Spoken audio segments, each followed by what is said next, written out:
En tant que routier professionnel, nous devons s'assurer de la légalité de notre masse totale en charge et d'une bonne répartition de celle-ci. Dans ce qui suit, nous allons vous démontrer une procédure efficace d'ajustement du tandem de la semi-remorque.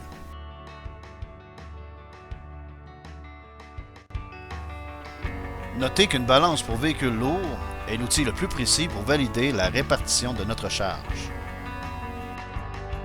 Pour mieux vérifier la légalité de votre répartition par essieu, l'outil par excellence est le Guide des normes de charge et dimensions des véhicules routiers que vous trouvez sur le site web de la Société de l'assurance automobile du Québec dans la section Véhicules lourds.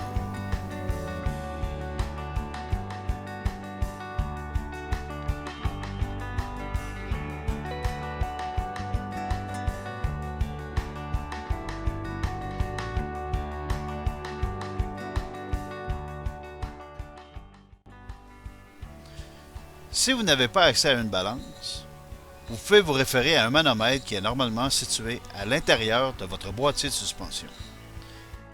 Avant de débuter le transfert, il est important de bien respecter ces 3 règles de santé et sécurité au travail. Assurez-vous que votre équipement soit sur une surface plane. Toujours monter à l'intérieur du véhicule avec 3 points d'appui afin d'éviter une perte d'équilibre.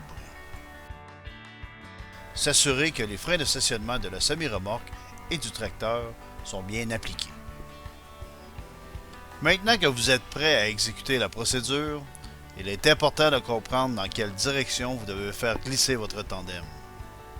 Le poids que vous ajoutez sur celui-ci provient de la sellette d'attelage et le contraire si vous en enlevez.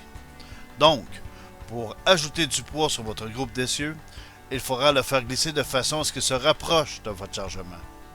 Et pour en soustraire, vous devrez l'éloigner.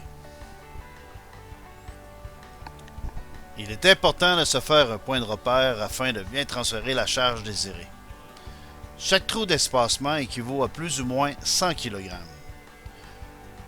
Pour vous faciliter la tâche, vous pouvez utiliser un guide qui est disponible sur la majorité des semi-remorques. Notez qu'il est primordial de bien aligner notre guide pour ne pas affecter l'enlignement de notre groupe d'essieu suite au mouvement de celui-ci.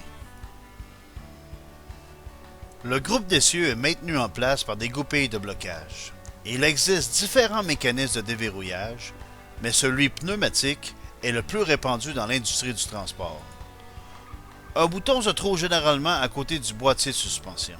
En tirant sur celui-ci, vous activez le mécanisme de déverrouillage.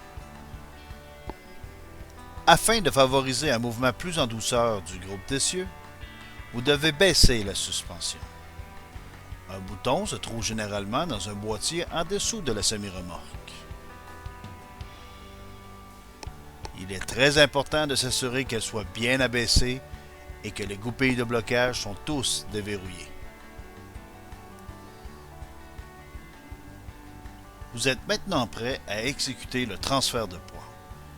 Enlevez les freins de stationnement du tracteur tout en maintenant ceux de la semi-remorque. Dans un petit engrenage, avancez ou reculez votre équipement. Une fois terminé, appliquez à nouveau les freins de stationnement. La semi-remorque est munie d'un mécanisme de verrouillage automatique qui active du fait même la suspension.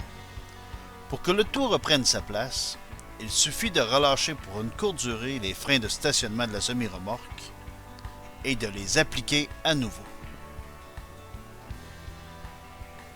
Une fois la manœuvre exécutée, vous devez vérifier si la suspension est bien montée et que les goupilles de blocage sont en place des 2 côtés du tandem.